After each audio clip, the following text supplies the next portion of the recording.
এতে ভয়ঙ্কর, এতে হেড সব চলে যাচ্ছে। আজ তৈরি করেছি ক্রিস্পি কাঁকড়া ফ্রাই।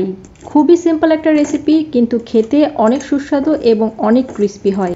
কাঁকড়াগুলো কেটে পরিষ্কার করে ধুয়ে নিতে হবে এবং তৈরি করে নিতে হবে খুবই সিম্পল একটা ব্যাটার। সাধারণত বেগুনির ব্যাটার যেমন হয় তেমন করে একটা ব্যাটার তৈরি করে নিতে হবে এবং থিকনেসটা একটু বেশি থাকবে ব্যাটারটার। যাই হোক, এই যে আমি ব্যাটারটা তৈরি করে নিয়েছি এবং বেসিক কিছু স্পাইসেস এখানে অ্যাড করেছি। এই যে দেখুন থিকনেসটা। তারপর তেলটা গরম করা হয়ে গেলে এক একটা করে কাঁকড়া সেই ব্যাটারের মধ্যে ডুবিয়ে গরম তেলে দিয়ে দিতে হবে। তো এটা কিন্তু খেতে খুবই মজা হয়েছিল এবং অনেকটা চিংড়ি মাছের স্বাদ পেয়েছি, চিংড়ি মাছের মতোই লাগছিল।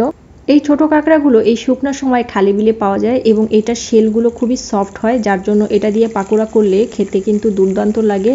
মিডিয়াম আঁচে এপাশ ওপাশ করে সুন্দর করে ভেজে নিতে হবে। তো পাকোড়াগুলো কিন্তু অলরেডি দেখতে খুবই লোভনীয় লাগছে এবং এটাকে ডিপ ফ্রাই করার ট্রাই করবেন।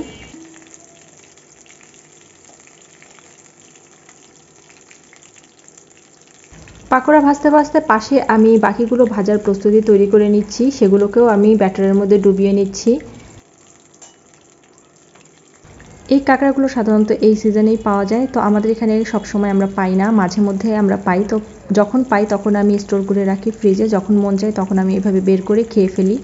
ছোট মাছ সংরক্ষণের ক্ষেত্রে একটা বাটিতে তার মধ্যে পানি দিয়ে যদি ডিপ ফ্রিজে আপনি সংরক্ষণ করেন তাহলে অনেক দিন ভালো থাকে। তো কাঁকড়াগুলোর মধ্যে আমি পানি দিয়ে একদম পুরোপুরি বরফ করে ফ্রিজে সংরক্ষণ করেছি। তো এই টিপসটা কিন্তু আপনারা কাজে লাগাতে পারেন, এতে করে ছোট মাছ কিন্তু দীর্ঘদিন অনেক ফ্রেশ থাকে এবং এটা থেকে কোনো রকমের কোনো বাজে স্মেল আসে না। তো আমি আবারও পরবর্তী ব্যাচ দিয়ে দিচ্ছি।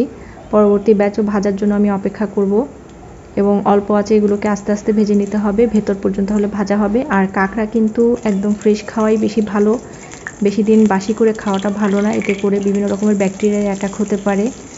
আর সাধারণত কাঁকড়া পুরোপুরি সিদ্ধ করে খাওয়ার চেষ্টা করবেন, না হলে কিন্তু বিভিন্ন রকমের রোগ জীবাণু একদম পেটের মধ্যে গিয়ে খারাপ অবস্থা তৈরি হয়ে যেতে পারে।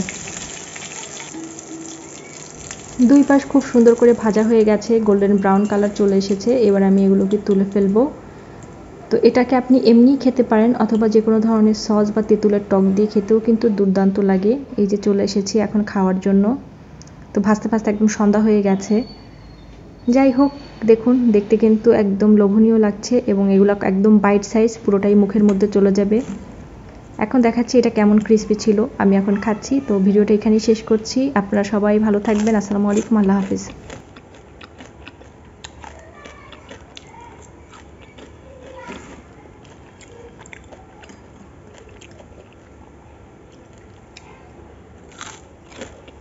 ভিডিওটা কেমন লাগলো অবশ্যই কমেন্ট করে জানাবেন, আর ভালো লাগলে আমার পেজে একটা লাইক করে দিবেন। আসসালামু আলাইকুম।